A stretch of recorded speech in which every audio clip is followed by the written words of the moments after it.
Yeah, here we go.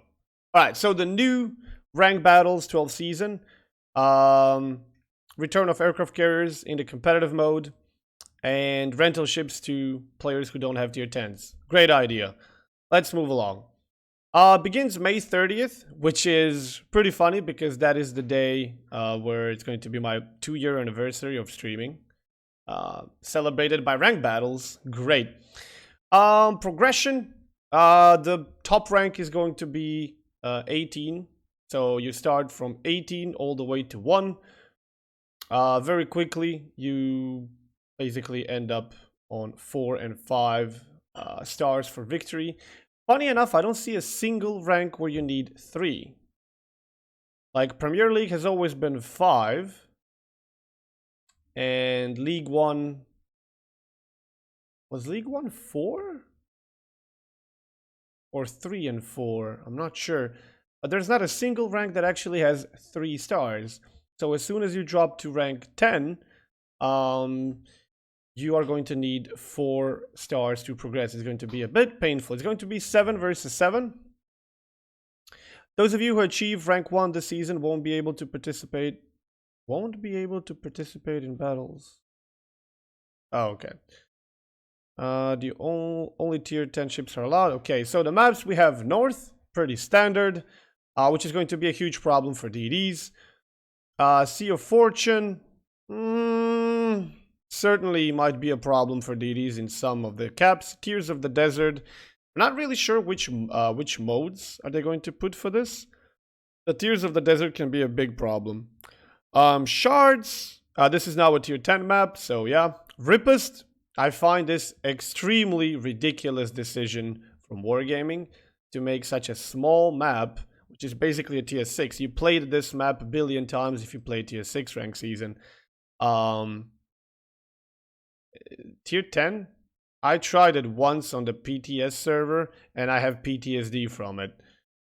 Greece is the new map, which is going to be challenge for everyone. I think it's relatively unbalanced because one of the sides, I think south, benefits greatly from the cover.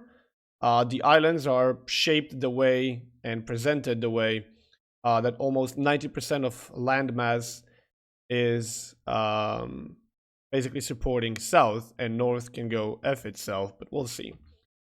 Steel, signals, doubloons, camouflages. Alright, let's see. So 50 type 3 rank. They might as well stop giving this. Like, nobody cares about this anymore. They made it obsolete. 2,500 doubloons, 5 Hydra, 1,000 steel, 1 copper, and achievement, Jolly Roger. Okay, so now you get an achievement. Key rules of the season. Let's take a look. All players who have access to ranked battles in the service newcomers of the world warships will need to play 200 battles in any game mode to unlock this possibility. Only tier 10s are allowed. 7v7. New season has 18 ranks. Start, blah, blah, blah. By winning battles, players... 18, 15, and 12 are irrevocable. You cannot lose a star for a defeat at ranks 18 and 17. So basically 18, 17, 15, and 12. Be the first on your team. A bonus star is granted for reaching a new rank at ranks 18 to 11. Alright. Only stars obtained for the first time are counted towards progress for the rank battles emblem. Flags given for reaching leagues will be removed from players' accounts once the season ends. From now on, you'll receive a commemorative achievement for reaching the first rank in the 12th season and the seasons that follow. Additionally, this achievement will be credited to all players who earned first rank in the 11th season. Okay? Aircraft carriers. In consideration of many game balance changes, aircraft carriers are now ready to make their return to rank battles. I mean, aircraft carriers have always been ready. I would argue that it's not the problem that the aircraft carriers are not ready. I would argue that nobody else is ready to have aircraft carriers, and that hasn't changed. It's an important event both for the updated ship type and the competitive game mode. In update 084, interaction between aircraft carriers and other ships have been improved. Oh, sure, that's one way to put it. The altitude of the bomb release increase the dive bomb, blah blah blah, become narrow and longer, yada yada. Yeah, we'll see how that's gonna work. Vertical aiming settings on bomber planes carrying rifles and bombs and changeable.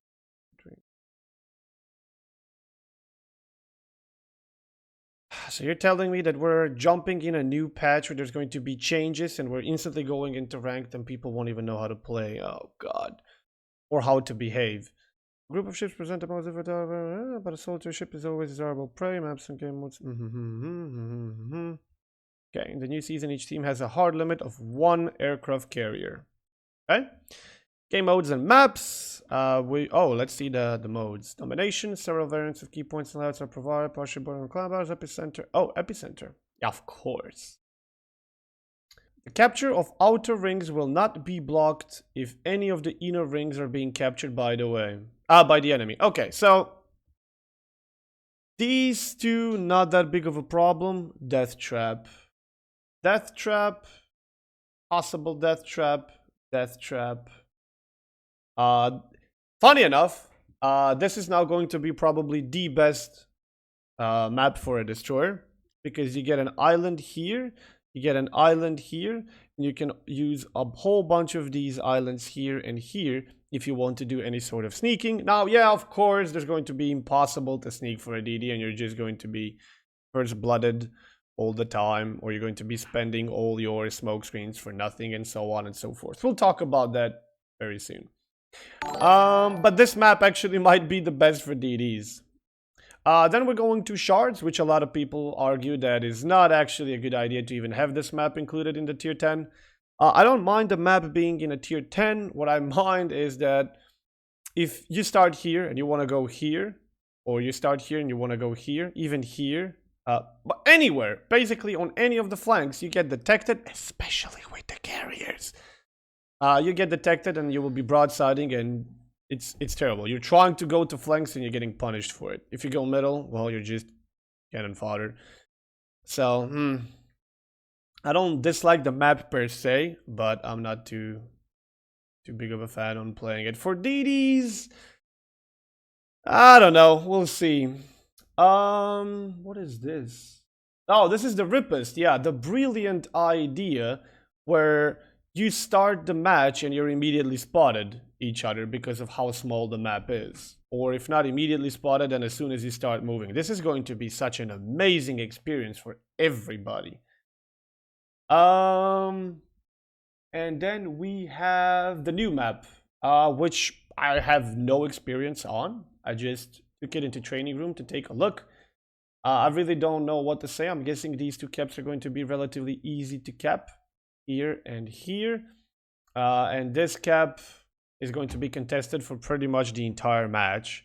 So, yeah, I don't know. The carriers are going to make everything so much harder. Do you want to test your skills in the competitive mode but don't have a tier 10 ship? In the 12th season, you'll be able to use rental ships in ranked battles. Great!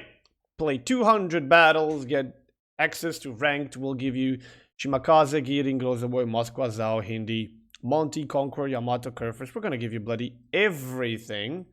So you can go and fail your way to rank 16. Rules for ranked rental ships. Ranked rental ships are given for temporary use and will be removed. Ships are available ranked only. Ranked only. These people won't be even able to test the ships. This is a terrible idea. Special timer near the ship, blah blah blah. You can't install camouflage. Awesome. Awesome. They will be such a liability to their team. Oh god. You'll be able to reassign commanders to ranked rental ships without any penalty. Rank rental ships, blah blah blah. When these ships are removed, the commanders alternative modules can be modded for free. If a commander is acquired for ships are created together with a port slot, which will be written off with the ship once the rental period is over. Okay, bonus star for the previous season. According to established tradition, all of your achievements for the previous season will be accounted for, so you won't have to start from the scratch, or rank 18 in this case. Depending on the rank at which you finished the previous season, you'll be granted a certain number of bonus stars.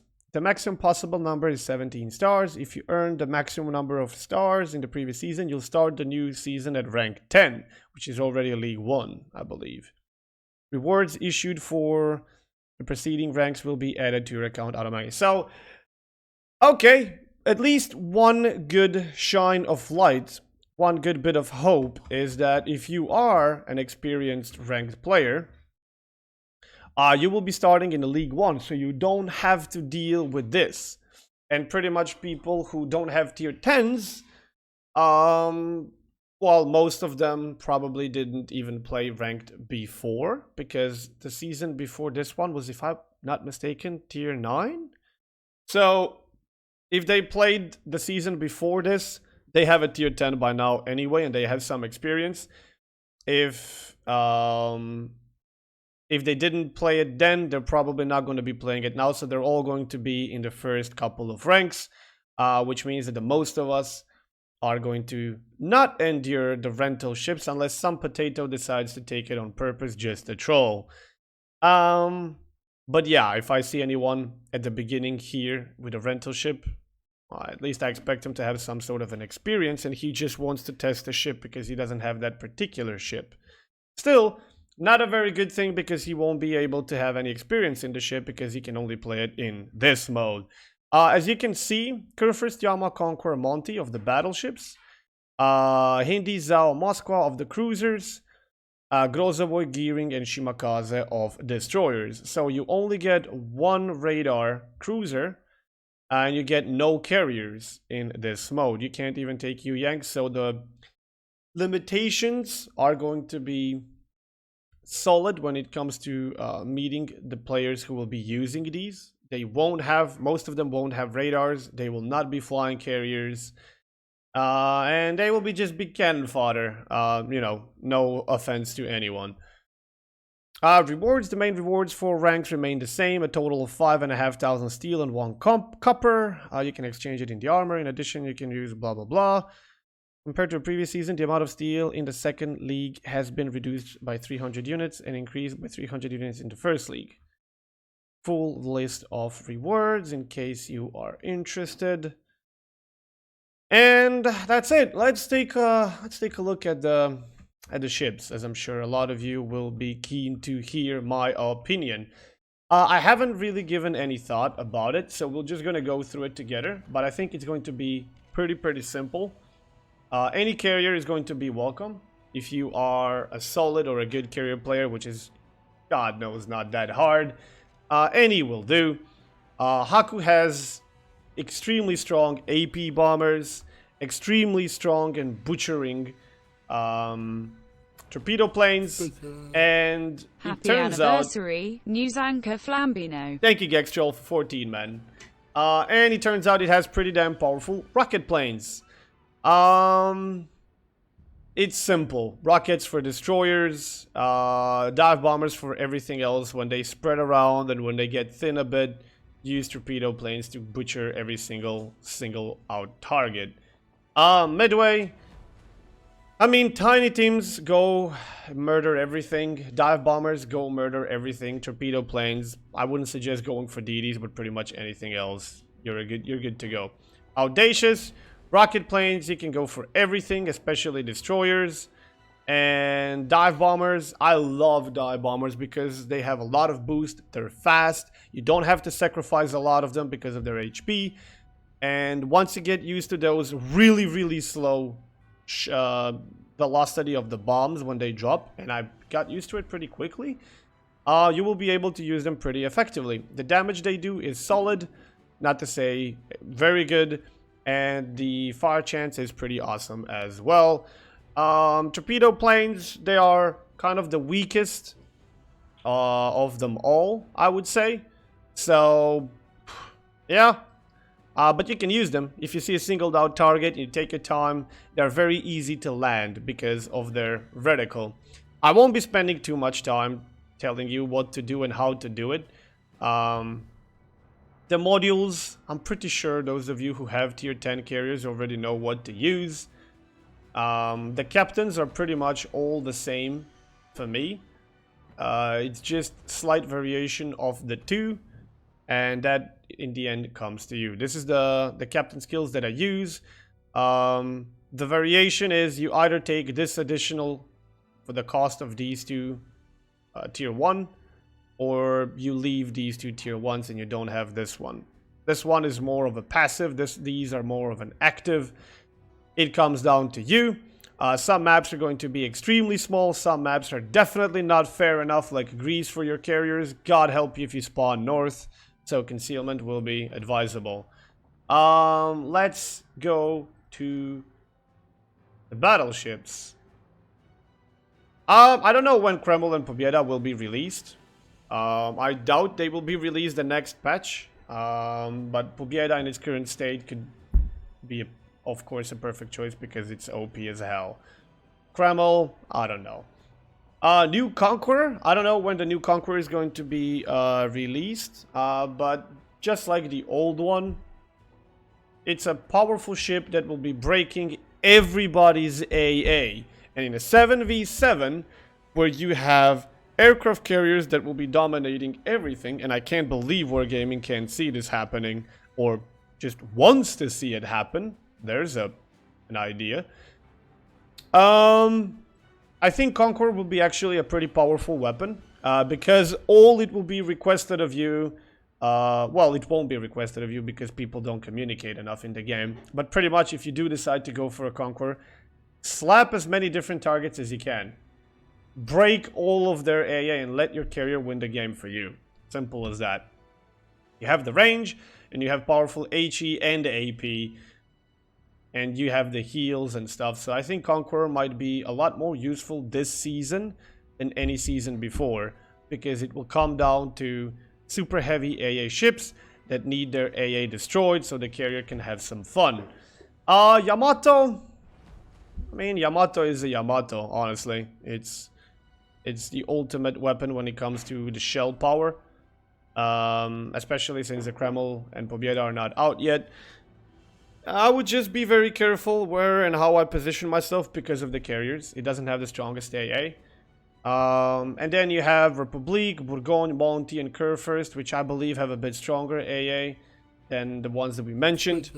But still, bear in mind how you're going to deal with carriers. They will be looking for singled out targets to butcher you as fast as they can. Be smart. Don't go solo. And which one of the battleships are you going to pick? It really comes down to which one are you most comfortable with. As any season, I always say the battleships come to the captain's preference choice because they're all powerful. They can all be really good and utilize really good. It comes down to how do you play them, do you know how to play them, and what kind of a playstyle you have. So I won't spend too much time on the battleships. Let's go to the cruisers, which I think are going to be the most interesting choice. Yoshino, I don't know if it's going to come out or not. If it does come out, it might be a valuable option because it's got long range and really high AA, but I kind of doubt it. Then you have Des Moines, Mino, Zal, Worcester, Salem, Moscow, Stalingrad, Hindenburg, and Henry. Henry is very good ship because it's right now overtuned. It's too powerful. It's got very good guns, very good rate of fire, good range, good AA, good speed, good amount of HP. I think this is going to be a powerful pick, especially in packs. They will probably be able to defend themselves against the carrier enough to make the carrier regret it. Hindi used to be very strong. I don't think it's that strong anymore. It's just kind of...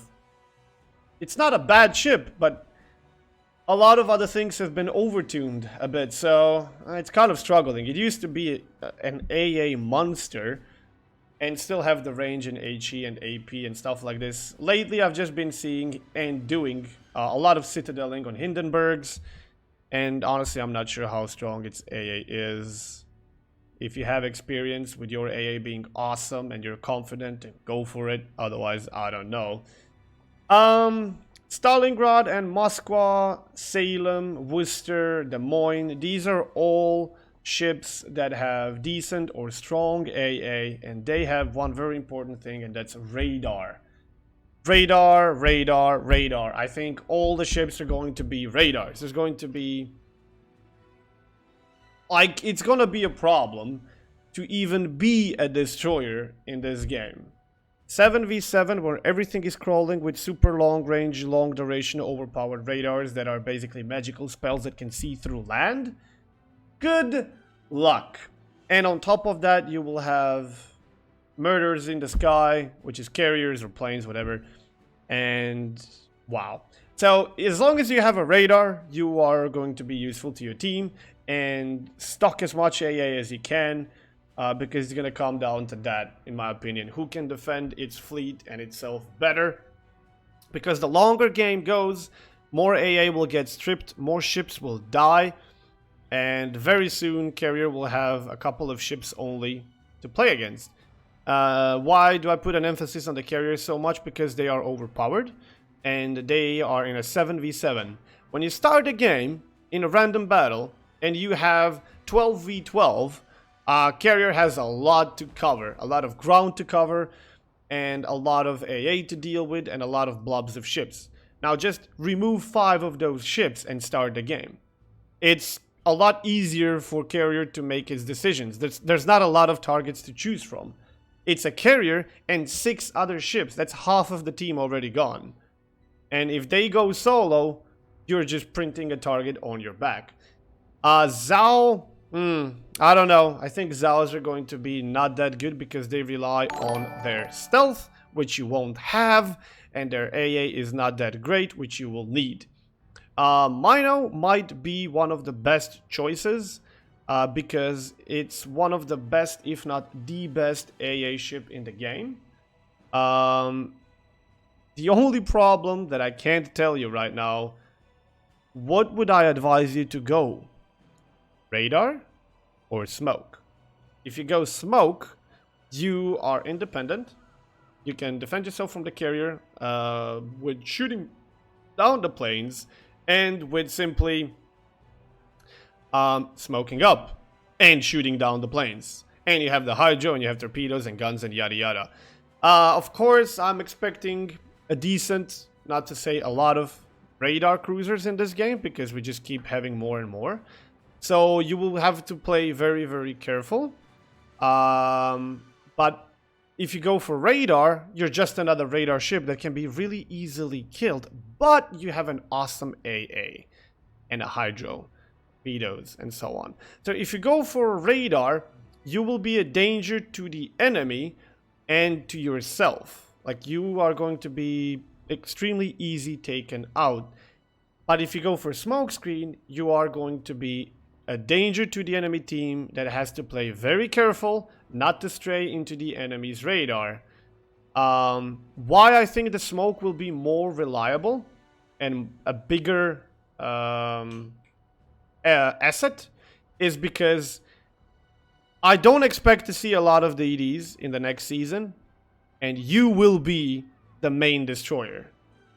So you will be an overtuned destroyer, like 1,000 times stronger destroyer because of your really good AA, and a smokescreen, and a hydro, and torpedoes, and guns. You're just like a massive destroyer that can defend itself, but has a citadel.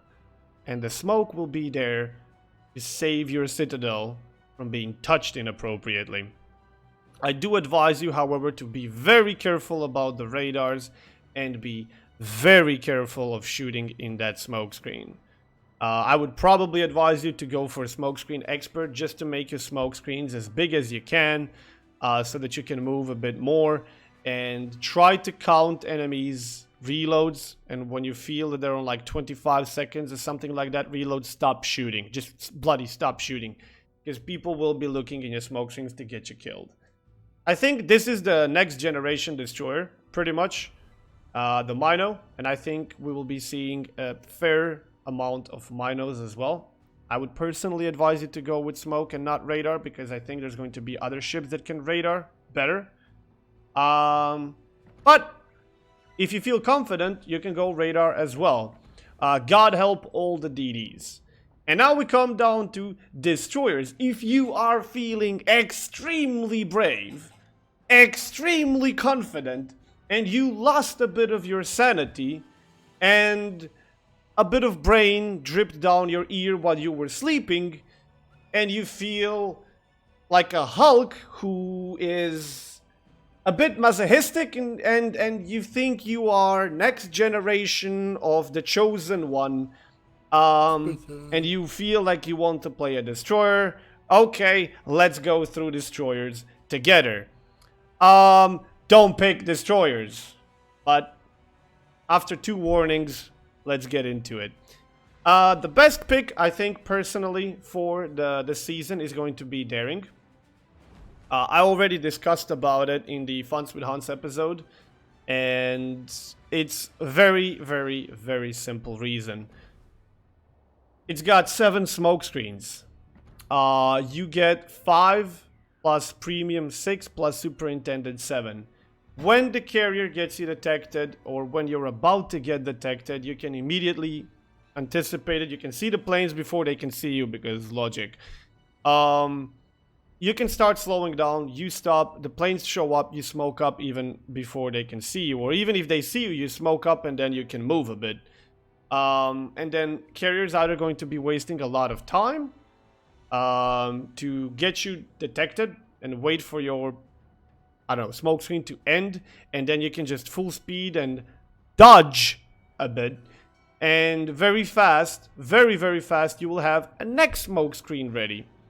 So you will be able to keep the carrier busy, if nothing else, for a very long time.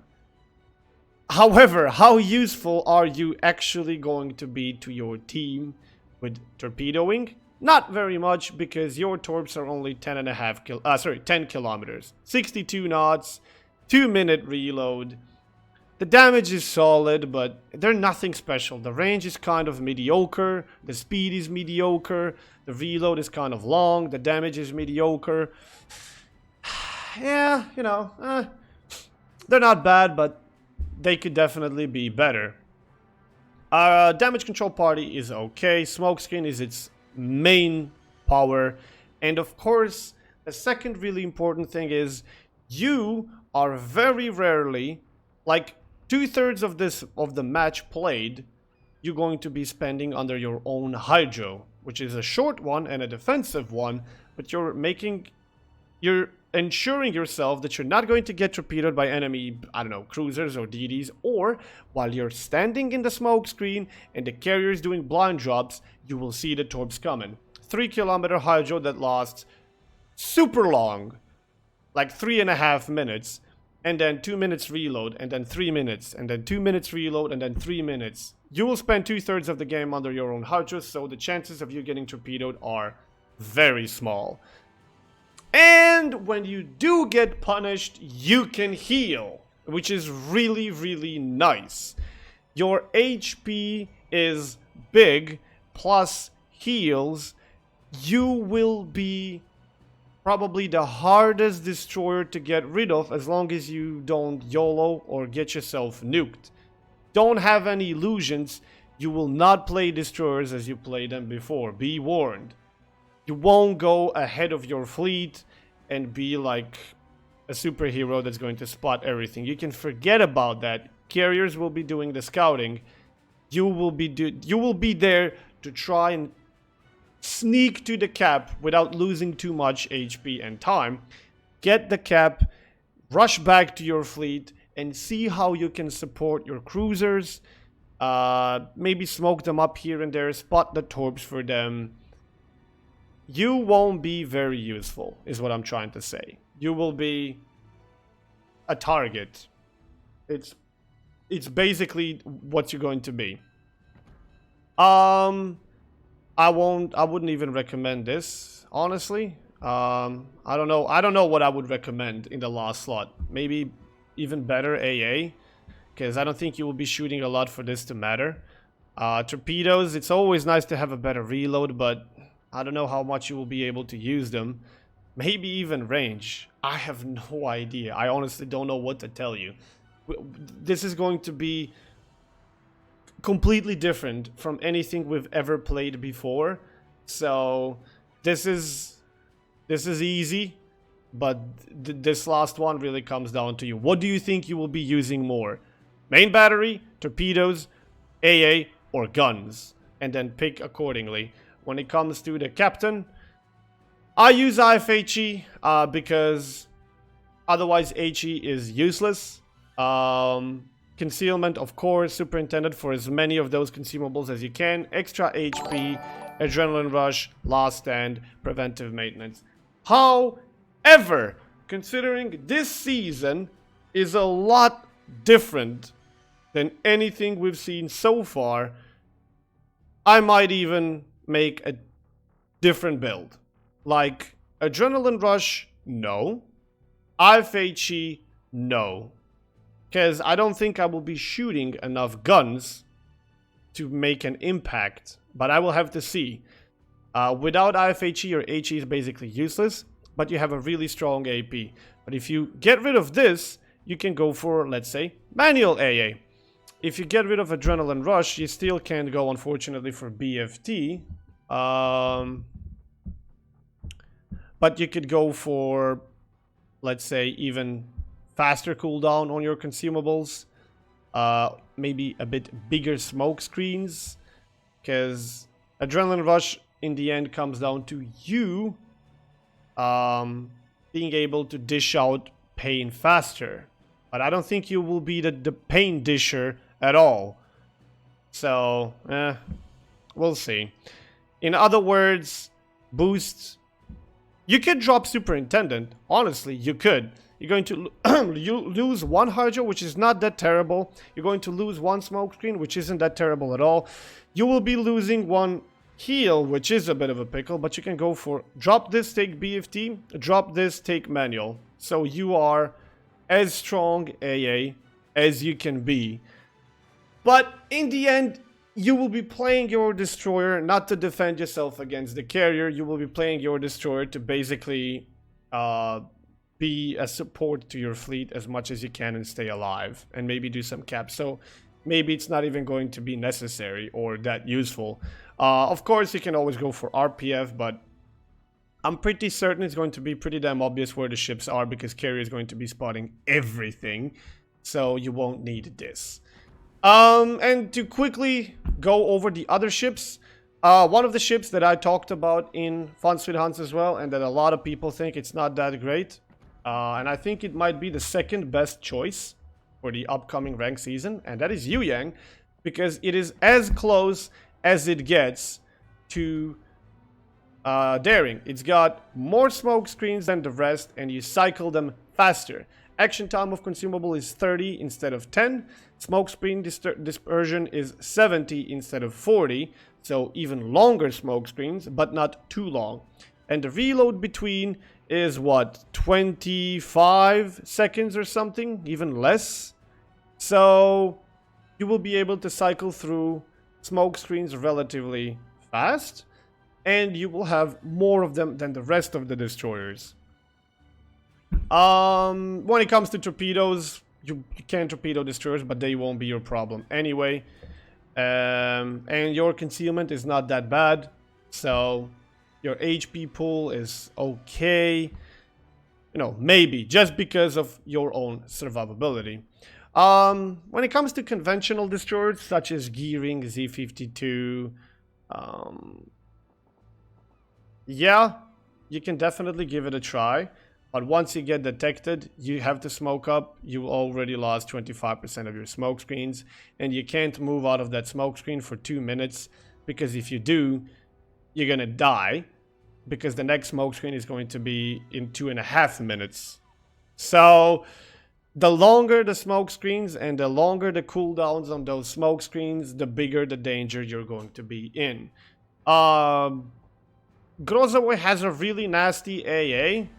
But let's face it, it takes a lot of damage and you won't be defending yourself against the carrier. It will be the other ships defending you. So, I don't know. Kaba, no. Shima, I don't know. 20 cam torpedoes, or 16 cam torpedoes at least, to put enemy fleet in danger occasionally and at least give them something to dodge. But everybody's going to be having hydro. I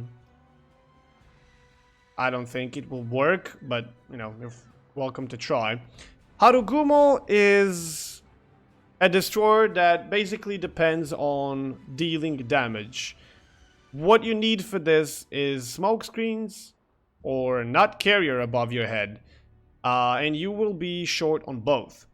Because once you deploy your smoke screen, it will take forever to get the next one, and you will be wasting these smoke screens just to stay alive from the carrier. You don't have a heal, you do have a lot of HP of course, but that goes very easy.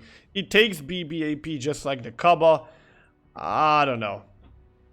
I mean, yeah, it's got a relatively strong AA for the DD, but I don't know. I think if you're going to go for a DD, you're going to go for something that can stay alive as long as possible and not do damage as much as possible, because you might as well just take a cruiser then. But, you know, if you feel comfortable, give it a try. And I'm not sure when the French DDs are coming out. So, yeah, that's what I think about the next season. I think it's going to be extremely dangerous hunting area of destroyers, where if there are any, ships are going to be blobbed up in one massive blob to protect themselves from the carriers. Anyone who goes astray is going to get murdered.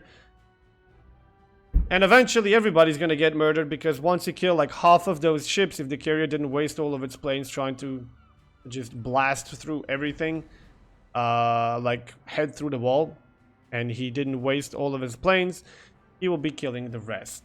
So everybody will be basically there to protect each other against the carrier and to support each other for as long as they can. I think it's going to be very frustrating, and I can't say boring, but very, very frustrating season. I've been through every single ranked season there was in World of Warship since day one, and I don't think there's going to be a more cancerous, pardon my language, season than this one.